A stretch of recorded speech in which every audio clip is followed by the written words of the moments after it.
Memasuki masa transisi normal baru, Pura Parahyangan Agung Jagatkarta Bogor secara bertahap membuka kembali akses beribadah bagi umat Hindu dan masyarakat umum yang ingin berwisata religi. Pengelola pura menyediakan sejumlah fasilitas untuk mendukung protokol kesehatan seperti tempat cuci tangan, penanda jarak, spanduk imbauan, dan petugas yang akan mengawasi penerapan protokol kesehatan bagi umat yang beribadah.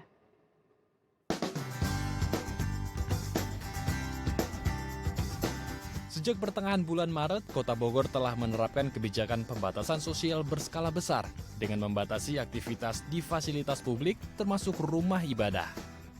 Salah satunya Pura Parahyangan Agung Jagatkarta di kawasan Taman Sari, Kota Bogor, Jawa Barat yang menutup kegiatan peribadatan dan kunjungan secara sementara bagi umat Hindu maupun masyarakat umum yang ingin melakukan wisata religi.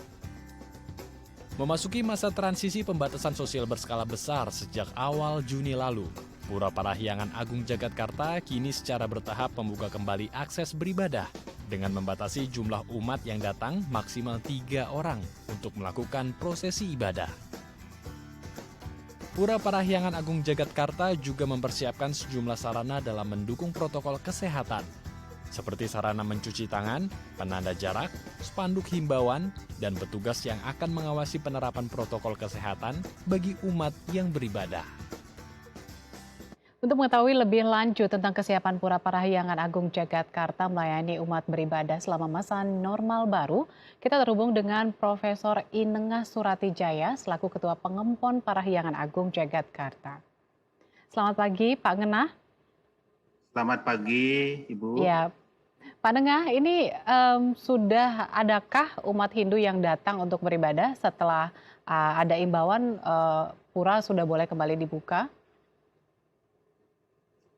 Ya, terima kasih, Mbak. Sesungguhnya umat beribadah itu terus ada, hanya saja kan sangat terbatas. Dan apalagi sekarang kita sudah membuka artinya pelayanan yang dilakukan oleh Pinanite itu sudah mulai dilakukan sejak bulan purnama yang lalu atau kira-kira tanggal 7 Mei ya yang lalu. Maka umat sudah mulai menghubungi kita, tapi kita sampaikan bahwa ini masih harus memenuhi protokol kesehatan. Baik.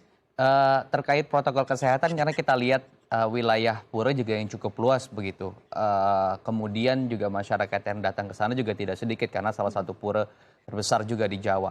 Bagaimana sebetulnya penerapan protokol kesehatan secara ketat di sana agar masyarakat juga yang beribadah ataupun yang ingin melakukan wisata religi tetap aman di sana, Pak Nengah? Ya, terima kasih, Mas. Sesungguhnya untuk yang sifatnya wisata spiritual yang mau beribadah, berdoa, melakukan meditasi begitu ya, kita tetap buka dari mulai dari mulai Kanista Mandala, Madya Mandala maupun sampai dengan Utaman Mandala ya. Tapi untuk yang sifatnya turis gitu ya, yang hanya sifatnya sightseeing memang kita sangat ketat.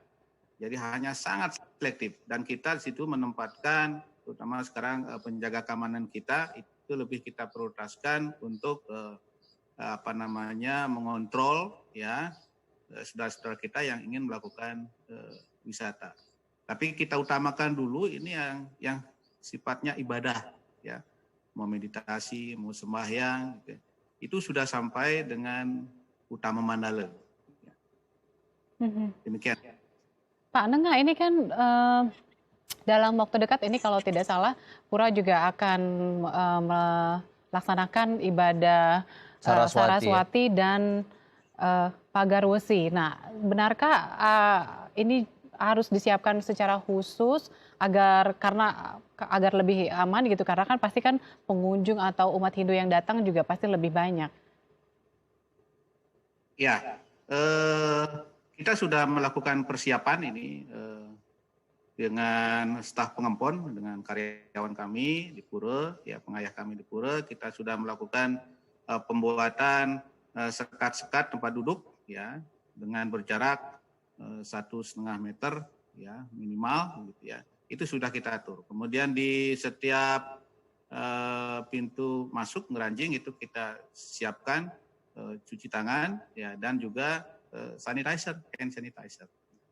Kita juga selalu memberikan himbauan bahwa kita bagaimanapun juga ini pura kita itu adalah aksesnya sangat banyak, sangat luas. Oleh karena itu kita sangat ketat sekali mengontrol dari pemedek atau teman-teman atau yang akan mau tampil melakukan peribadatan. Kabarnya ada skema pembagian begitu waktu ibadah. Seperti apa sebetulnya penerapan skema ini, Pak Nengah? Jadi kita ini kan kapasitas utama Mandala itu kan kurang lebih 200, Mas. Jadi untuk saat ini kita sediakan 40 saja. 40. Jadi nanti pada saat sudah kapasitasnya melebihi, kita stop aja di pintu. Itu kan kita ada pintu gerbangnya ya, Pak, di Utama Mandala. Ya, untuk tempatnya sudah ada, jadi kita mengaturnya di sana, Mas. Setengahnya ya, hanya setengah saja ya? Ya berarti kira-kira 20% lah ya. 20%. Oke. Pak Nengah, ini kita juga tahu nih pura untuk pura ini menerima masyarakat yang menginap atau umat Hindu yang datang untuk menginap. Nah, ini adakah pelaksanaan tatanan protokol khusus untuk para pengunjung yang datang untuk menginap? Ya, kalau yang menginap kita memang ada punya beberapa room ya, memang biasanya untuk rombongan. Kita punya sarana menginap, tapi sekarang untuk kondisi sekarang ini ya, bagi mereka yang berkunjung itu kan pertama harus sehat ya, kalau ingin menginap itu juga kita siapkan protokolnya. Jadi biasanya mereka kalau dalam jumlah yang besar ini kan kita menggunakan wantilan itu, hall itu. Nah di hall itu kita tentukan ini mana-mana yang boleh ditempati untuk satu orang atau keluarganya, mana yang tidak. Jadi kita batasi itu, di wantilan kan kita punya hall, semacam hall yang besar, itu kita perbolehkan di sana. Tapi tetap kita berikan tanda ya, yang mana yang boleh, mana yang tidak, sehingga tetap physical distancing itu tetap kita kontrol gitu ya. Baik, terima kasih Pak Nengah sudah berbagi informasi. Jadi untuk masyarakat juga yang ingin beribadah di sana sudah jelas informasinya tadi 20% saja, terus kemudian menggunakan masker, dan tadi untuk yang menginap sementara dibatasi untuk kapasitasnya. Terima kasih Pak Nengah. Ya pemirsa, berikut ini data kasus penyebaran virus corona di tanah air yang dirilis oleh tim gugus tugas percepatan penanganan COVID-19 pada 11 Juni 2020 pukul 16 waktu Indonesia Barat.